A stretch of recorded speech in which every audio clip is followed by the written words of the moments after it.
lak lak lak lak deydi. Qizil shapkachalar kiyib oldik mana. Qizil shapkacha, qizil o'tichalar kiyib olib, qizil boltachalarni olib olib go'sht chopyapmiz. Qo'llab-quvvatlashda davom etinglar.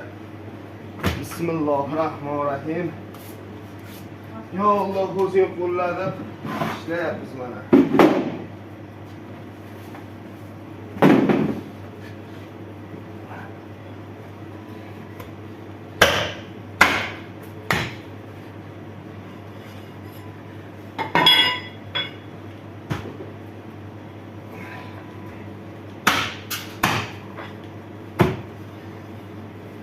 Mana go'shtimizni qaranglar, qanaqa ili-ili.